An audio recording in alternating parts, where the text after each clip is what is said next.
Dios siempre está con nosotros. ¿El problema cuál es? Si yo estoy con Él. Es la diferencia. Por lo tanto, tratemos de agarrar conciencia de que Dios está acá y que yo debo hacer un esfuerzo supremo este día sábado por estar con Él. Es una gran oportunidad. No se está en la casa, no se está sujeto a interferencias de vecinos, se está en un lugar donde es para adorar y glorificar a Dios. ¿Qué les parece? Es una gran oportunidad. Hagamos un esfuerzo. Tratemos de encontrar a Dios en su palabra. No tratemos de encontrar otra cosa más que a Dios. Solo Él puede ayudarnos y pediremos su ayuda. Divino Dios que estás en los cielos, visítanos por favor con tu palabra, alimentanos y que nos edifiquemos para caminar a la patria celestial. En Jesús te lo rogamos. Amén. Hermanos, por todos es sabido de que nuestro Dios siempre ha tenido un pueblo que lo represente aquí en la tierra. Siempre. Él al principio deseaba tener un tan solo pueblo santo, un pueblo perfecto, una nación que vino Él a crear acá este mundo para que fueran felices y Él ser su padre y estos pobladores fueran sus hijos. Ya ustedes conocen la historia de que eso no fue posible, porque antes que nuestros primeros padres se procrearan sin pecado, vino Satanás, armó una guerra contra el Señor. La guerra era contra Dios, porque Él estaba muy dolido, Él estaba muy resentido, y tal vez la palabra dolido y resentido sea muy suave. Tal vez debiésemos de decir, estaba con mucha ira, estaba con una ira terrible, porque lo habían sacado de los atrios celestiales, lo habían sacado del cielo y lo tiraron a la tierra. Por eso es que la Biblia dice, ay de los moradores de la tierra, ¿quién vino? ¿Quién está allí? Sin embargo, Dios a nuestros primeros padres los preparó, les dijo, todo les dio indicaciones que ahí andaba el enemigo, que era peligroso, que ese enemigo estaba airado contra él, porque Dios es justo y Dios es perfecto, y él no, y que era mentiroso, que tuvieran cuidado, etc. Sucede de que ganó el enemigo, caímos en pecado, y a partir de allí salieron dos descendencias, los descendientes del pecado y los descendientes de la obediencia de Dios. A los descendientes del pecado se le llamó los hijos de los hombres, y a los descendientes de Dios, los que seguían el camino de Dios, se les llamó los hijos de la mujer, los hijos de la mujer. Y aún se sigue diciendo que la iglesia es la mujer, la esposa, simbólicamente hablando. Entonces, los hijos de la mujer, que lógico son los hijos de Dios, y los otros lógicos son los hijos del enemigo. Ahí han seguido esas dos corrientes. Total, el pueblo, una parte se pervirtió tanto, que se parecía más el carácter del diablo que el carácter de un humano. Y los otros, que eran poquititos, los descendientes de la mujer, se conservaron fieles, dando ofrendas, orando, siguiendo al Señor, dando sacrificios, esperando al Mesías. Esa era la descendencia, ese era el pueblo representante de Dios en esta tierra, en ese entonces. Pero se estaba multiplicando tanto los hijos de los hombres, la simiente de los hombres, que fue insoportable sostener ya esto. Y es aquí que Dios separó a los poquitos descendientes de la mujer y los libró a través de la destrucción. por medio de un arca. Ahí entraron poquitos. Se supone que todos los que entraron en el arca eran hijos de ¿quién? ¿Descendientes de quién? ¿De la mujer o de los hombres? De la mujer. Entre esos estaba Noé y otros más. Es decir, que el resto fue destruido totalmente para sanear la tierra y que no fueran estos a destruir a los hijos de la mujer, o sea, la iglesia. Pero yo no sé qué pasó, la simiente, que quiere decir semilla, ahí estaba, en algún lado.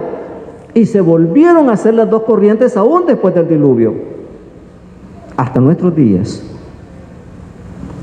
Después del diluvio, quedaron unos representantes de la simiente, la tribu de Judá, y la tribu de, dos tribus o tres quedaron, hasta una lección hubo de eso, que eran los descendientes. Los demás se pervirtieron totalmente, idólatras,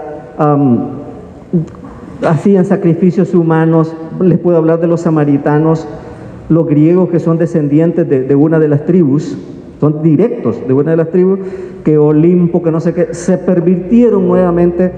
Como ustedes quizás no tienen ni una idea lo que llegó a convertirse los samaritanos, que hasta el día de hoy hay problemas entre los samaritanos y los judíos, hasta el día de hoy. Entonces ahí vamos viendo esa línea, hasta que vino mi Señor Jesús. Y mi Señor Jesús vino a instituir, el último representante, vino a instituir la simiente de la mujer con un nuevo pacto, con su iglesia, con su santa iglesia. Esa iglesia, el Señor la inició, mi Señor Jesús, que es a la que usted pertenece, es a la que yo pertenezco, siempre en la línea de la descendencia ¿de quién? De la mujer, la descendencia de Dios, la simiente de Dios, porque somos los que respetamos a Dios en sus mandamientos, en su día santo. Aquí estamos, pero hay otra simiente que es enemiga y que algún día va a pretender destruir a este pueblo. Si es que ya no lo está haciendo, Satanás siempre lo está haciendo, pretendiendo eso. El Señor, su iglesia, la del nuevo pacto, la instituyó con ¿cuántos apóstoles? Esa fue la primera iglesia. ¿Cuántos apóstoles eran? Eran 12. Además de 12 apóstoles, habían discípulos. ¿Cuántos discípulos eran?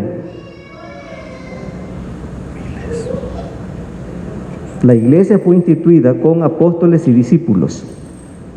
¿Cuántos eran? Eran 70. Son aquellos que él mandó a predicar, ¿se acuerdan? De dos en dos. Y dice, mandó a sus discípulos. Los mandó que fueran a predicar. Esos eran los discípulos. ¿Cuál es la diferencia? La diferencia es que los apóstoles significa que son apartados, que son embajadores, que son enviados directos. También se aplica un convoy que va representando una nación. Eso es el apostolado. En cambio, los discípulos son alumnos, son gente que está aprendiendo y además son gente que siguen la doctrina, las enseñanzas de un maestro, de un líder, pero que no están dedicados tiempo completo al 100%, igual que los apóstoles. ¿Estamos hasta ahí? Hasta ahí estamos. Los nombres de los 12 apóstoles son los siguientes. ¿Quién se lo sabe? Uno por uno. Y si doy un premio, ¿será que se lo saben?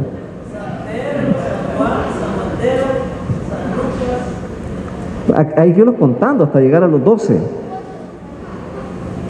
¿Ven? Esto es historia. Esto es saber de dónde venimos. Esto es estar seguros de lo que somos actualmente. Descendencia directa de Dios. Fueron 12. Pero no se preocupen, fíjense que yo tampoco me sé el nombre de los 12 apóstoles. No sé por qué, debiésemos de saberlo, pero no los recuerdo. Trataré de decirlos. Tenemos a Simón, que Dios le cambió el nombre y le puso ¿cómo? Pedro. Le puso Pedro. Tenemos a Andrés. Este Andrés, ¿quién era? ¿Hermano de quién? De Pedro. Tenemos también a Jacobo y Juan. A estos dos el Señor les cambió el nombre también. ¿Cómo les puso? Hijos del trueno. ¿Qué entiendo yo por hijos del trueno? Teníamos a Felipe, teníamos a Bartolomé, teníamos a Tomás, teníamos un publicano por ahí que era odiado por los judíos porque también, pues sí, era un traicionero, ¿no? ¿Cómo se llamaba ese publicano? Mateo. Teníamos a uno que se llamaba Jacobo, que también le habían puesto un sobrenombre. ¿Cuál era el sobrenombre de Jacobo? Tadeo. Teníamos por ahí a otro Simón, que era un cananeo. Teníamos también a otro que se llamaba Judas Iscariote. Si ustedes hacen la cuenta, ahí están los 12. ¿Dónde puede encontrar esto usted? Yo recomendaría que lo aprendiéramos. En San Mateo capítulo 10 usted lo puede hallar. Veamos algunas características de estos 12. Jacobo y Juan se les llamaba hijos del trueno. Voy a preguntar, en vez de decir, ¿por qué Dios les puso hijos del trueno a ellos? Sí, pero mal carácter lo siento muy genérico. Yo quiero que me digan cosas así, puntuales. El hermano me dice la forma de reaccionar. Por allá me dijeron enojado, se enojaba. ¿Qué más? Mecha corta. Bueno, gracias por la participación. Pero además de eso, esos dos muchachos, y ustedes sabían, hermanos, de que los discípulos no eran viejos. Uno se figura a ellos, los ve como viejos, no eran bastante jovencitos. ¿Cuántos años tenía Cristo cuando murió? Ajá. ¿Cuántos años duró su ministerio? ¿Cuánto tiempo tuvo los discípulos? No, antes los llamó, es que ellos pasaron por un proceso de discipulado para llegar al apostolado. Dios los llamó, es decir, que Cristo a estos los llamó mucho antes que empezara su ministerio. ¿Qué edad tenía Cristo? Calculen ahí unos cuantos, 27 años, ¿verdad? Y el maestro siempre era mayor que los discípulos, quiere decir que ellos eran bien jovencitos, estos apóstoles. Bueno, pero no nos distraigamos. Estos muchachos, además de lo que ustedes han dicho, eran orgullosos, pretenciosos, eran vengativos, eran criticones, terribles y bravos, mecha corta. El trueno es explosivo, eran fulminantes. Cuando lo trataban a usted, córrase porque lo alcanzaba el trueno. Veamos de Pedro. ¿Qué podemos decir de Pedro? Siempre andaba, ¿qué? Armado. Bien, gracias. ¿Qué más? ¿Cómo era? Agresivo. Oí por ahí, agresivo. Es correcto. Muy buena palabra, agresivo. ¿Qué más? Impulsivo. Yo lo tengo aquí también, eso, fíjense, malcriado. Era malcriado. Y no me han dicho uno que yo tengo por acá. No me han dicho uno que tengo por acá. Él tenía sus cosas buenas también. Tenía sus cosas buenas. Pero él era guerrillero. Era guerrillero. Pertenecía a una organización judía que se llamaba esa organización los celotes. Los celotes era el brazo armado la guerrilla contra el imperio romano que tenía cautivo y esclavizado a los judíos. Era el brazo de la resistencia, por eso es que él siempre lo iban a ver armado. Y los celotes eran especialistas en esas cosas que se llaman como sapeadores. ¿Sabe lo que es sapeador? ¿Ah? Sapeador, de los que sapeador. Le dicen a los que son especialistas en camuflarse y pegar el golpe, ¡pah!, y desaparecen. Eso era la organización de ellos. ¿Cómo era Pedro entonces? Bueno, sigamos. Y por motivo de tiempo, solo vamos a ver a Judas. ¿Cómo era Judas? Miren, que de Judas cuesta hallar características negativas. Tenía más características positivas que negativas. Correcto.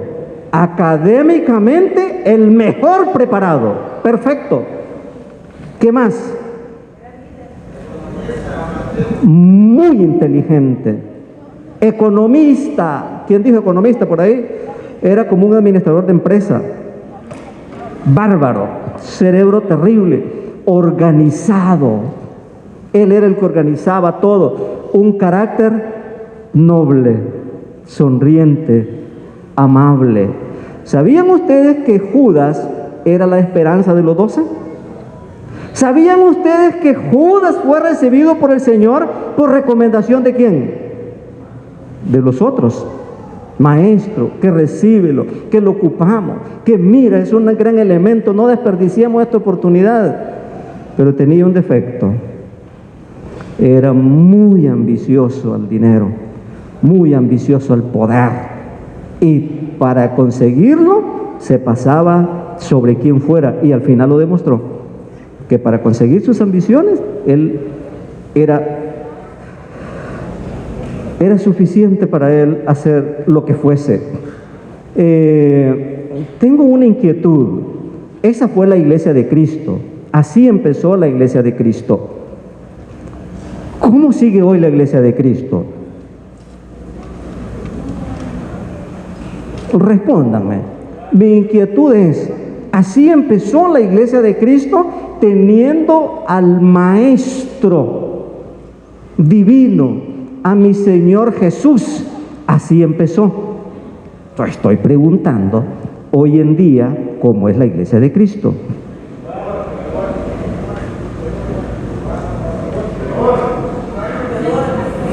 Bueno, entonces, según yo estoy escuchando, quiere decir de que dentro de nosotros hay hermanos con las características de Pedro. ¿Sí? ¿Eso es lo que me quieren decir? Hay hermanos con las características de Juan. ¿Usted ha visto algún hermano aquí que se ha enojado? Explosivo, mecha corta. No, dicen los hermanos, está bien, entonces mejor. Porque recordemos que la iglesia de Cristo no es la iglesia central. Recordemos eso. La iglesia de Cristo es todos sus hijos en el mundo. Posiblemente que no haya ni uno. Posiblemente. ¿Hay alguno aquí? ¿Habrá alguno? Claro, por supuesto que no estamos criticando a nadie, solo estamos viendo la característica de la iglesia, cómo empezó con mi Señor Jesús y cómo sigue hoy en día. Deben de haber hermanos con las características de Judas, con las características de Pedro, con las características de Juan. Ahora bien, esta pregunta es bien importante, que nos va a ayudar mucho en la espiritualidad. Un hermano dijo por allá de que Pedro siempre andaba armado. Yo le voy a agregar a lo que el hermano dijo, armado hasta el final. Cuando iban a capturar a Cristo, Pedro trató de defenderlo. Inmediatamente sacó su espada para defender a Cristo, su maestro. Yo siempre tengo la inquietud. ¿Sabía Jesús que Pedro andaba armado? ¿O no se dio cuenta? Y yo les pregunto a ustedes, ¿qué hizo Jesús con Pedro por andar armado? ¿Qué hizo? Cuéntenme. Algo que usted haya leído en el Espíritu de Profecía, algo que haya leído en la Biblia. ¿Qué hizo Jesús con Pedro por andar armado? Un montón de tiempo lo tuvo él primero como discípulo y después como apóstol. ¿Qué hizo? Cuéntenme. O no hizo nada. O a Cristo le da igual que aquí su pueblo esté todo corrompido y no hay problema. ¿O hizo algo? Sí, Jesús hizo muchas cosas, le decía llamado, pero nunca lo avergonzaba en frente de los demás. Siempre le decía de esto y lo otro, lo aconsejaba, pero nunca lo avergonzaba. Y hasta el final él llegó. ¿Y qué hizo Pedro con esa su espada que andaba al final? ¿Qué hizo con ella? ¿Cómo llegó a convertirse Pedro? ¿Cómo iba a convertirse como un hombre bien? Manso, humilde. Ese es el trabajo del Espíritu Santo. Eso es lo que debemos de aprender nosotros. Voy a poner un ejemplo y me lo van a responder con sinceridad. ¿Creen ustedes de que los demás 11 se daban cuenta de que Pedro andaba en la espada, así o no? Claro, y cuando dormían, porque el lado la ponía debajo de la cabecera, yo no sé, pero sí sabían. Ahora yo les voy a poner este ejemplo y quiero que me respondan con mucha sinceridad. Y voy a poner el ejemplo de una persona que yo tenga confianza, que lo aprecio y que no lo va a tomar a mal. Voy a poner el ejemplo de Héctor, que es humilde, ustedes lo conocen a Héctor, y lo pongo así porque lo aprecio, fue nuestro alumno y todo lo demás. Pues sucede de que Héctor, con tu permiso Héctor, aunque no me lo has dado, pero ya lo dije antes, sucede que Héctor le gusta ir allá por Chalatenango y allá es muy peligroso y Héctor anda hoy como andaba Pedro, nada más que antes el arma común, el arma del pueblo era la espada, eso era lo común. Hoy el arma común es la 9 milímetros. ¿Quién manda una 9 milímetros? Entonces Héctor siempre anda con la 9 milímetros aquí metida atrás y no se la despega ni para venir a la iglesia. Sucede que ustedes y yo sabemos que Héctor siempre anda esa pistola, con la diferencia que el sábado trae una más chiquita, para que no se la miren, pero si ustedes lo van a revisar ahorita, ahí le van a hallar la 9 milímetros y un cargador extra. Y sucede que él es hasta dirigente de la iglesia. Todos lo sabemos. ¿Qué harían ustedes si en este momento Héctor está ahí sentado y en lo que va saliendo allá para el patio ustedes le ven ahí el bulto de la pistola que anda? ¿Qué diría usted de Héctor? Ya empezaron a tijerearlo.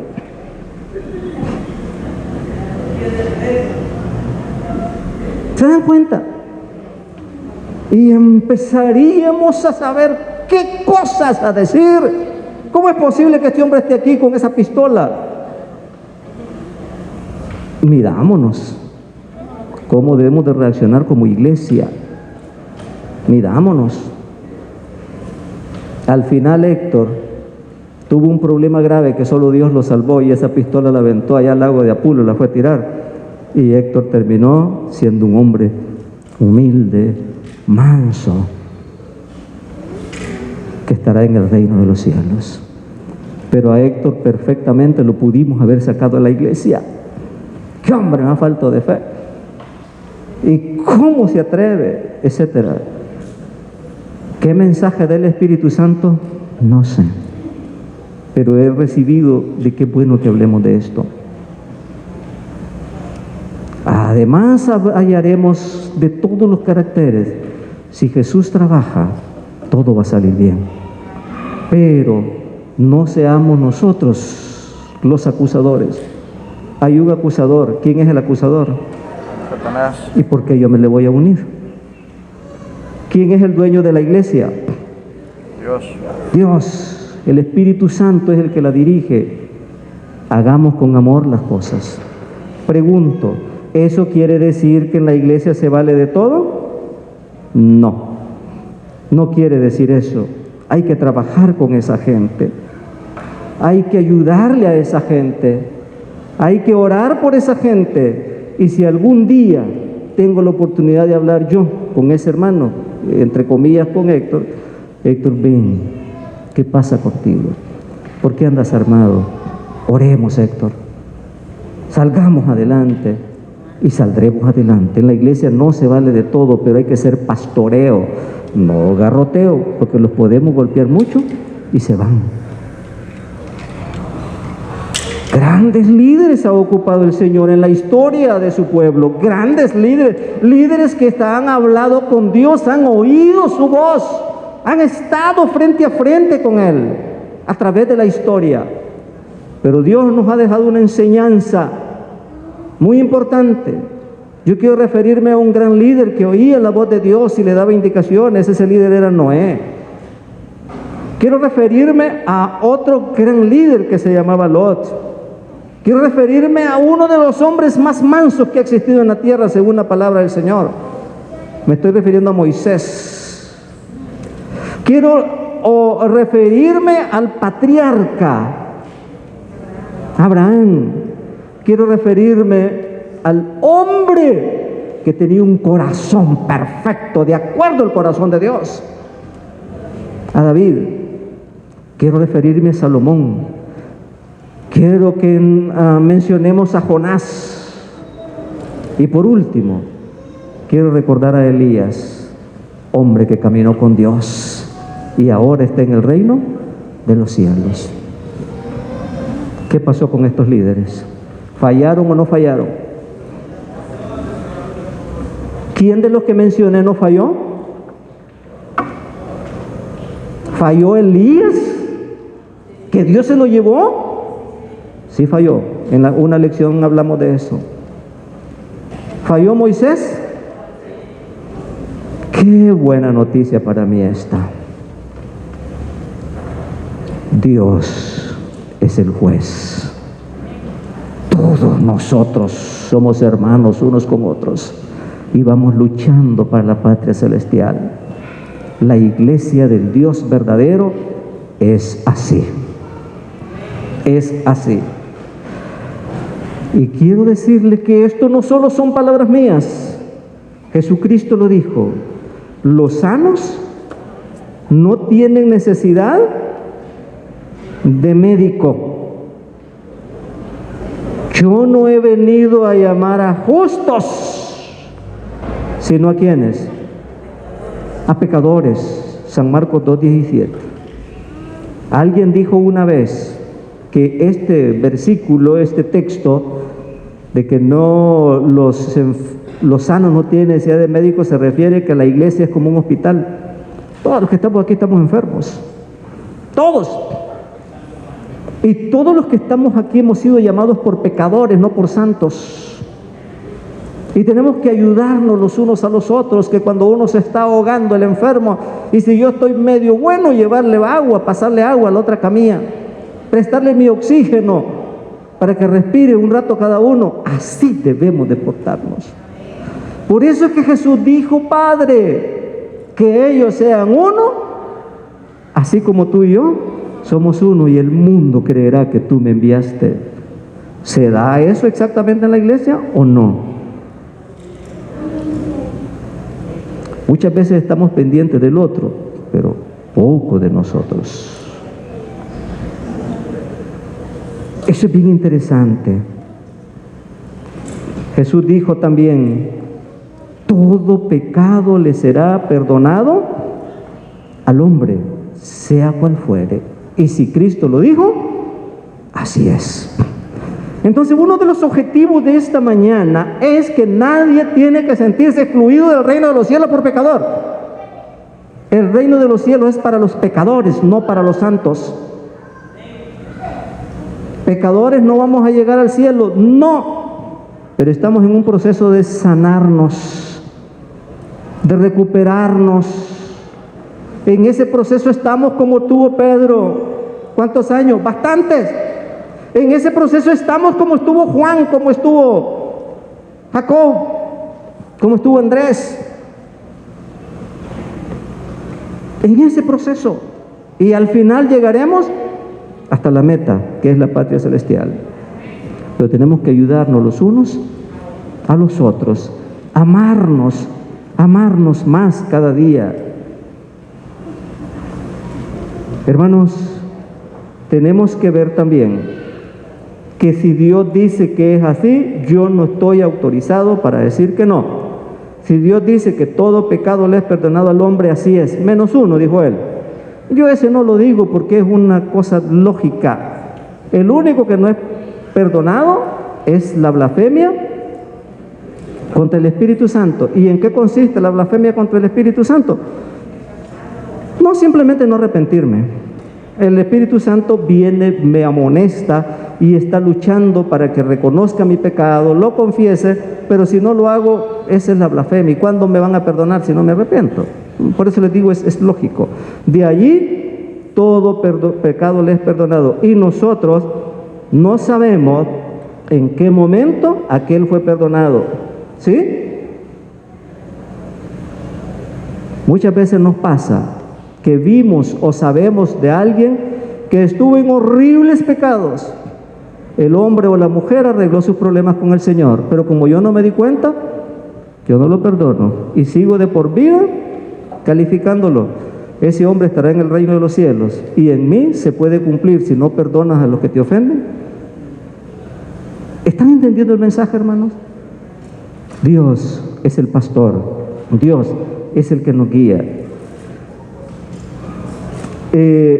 Vamos a leer otro texto más. Este texto es muy bonito. Está en Malaquías 3:17. Me gustaría que lo viéramos. Pero el texto en el fondo lo que dice, que un día seremos libres para siempre, que Él actuará en ese día y seremos su especial tesoro. Y ahí dice que Él se va a gozar en perdonarnos de una vez y para siempre, como un padre perdona a su hijo que le ofende. Llegará ese día cuando Dios actúe y diga, olvídalo, todo perdonado por la sangre del Cordero, y quedaré perdonado para siempre. Sigamos adelante, sigamos luchando. Si Elías, Moisés están ya en el cielo, ¿qué mensaje me da Dios a mí? Si Elías y Moisés, que le fallaron al Señor, que pecaron, eran hombres, dice el Nuevo Testamento, en Hechos dice que eran hombres comunes, corrientes, sujetos a pasiones. Si ellos, a pesar de todo, están en el cielo, uno que murió y uno que no murió, ¿qué mensaje me da el Señor a mí? ¿Ah? ¿Qué mensaje me da? El mensaje que me da, que si ellos llegaron, usted y yo también llegaremos, a pesar de todo. Solamente una condición. ¿Cuál es la condición? No dejar de ¿qué? De luchar. A luchar y a luchar. Y Dios estará con nosotros. Dos cosas, con esto termino. Luchando y confesando cada día nuestros pecados, cayéndonos y qué más, pero nunca quedarse ahí, me caí, bueno, qué bien está aquí, ¿verdad? No, que Dios nos bendiga y nos ayude a ser uno, como Dios y Cristo eran uno. Amémonos unos a otros. Esta es la iglesia de Dios, la iglesia del Dios verdadero. Aquí está, con sus defectos, con sus debilidades, con sus pecados, con sus problemas, pero es el pueblo de Dios. Y por este pueblo el Señor vendrá. Adelante siempre, hermanos.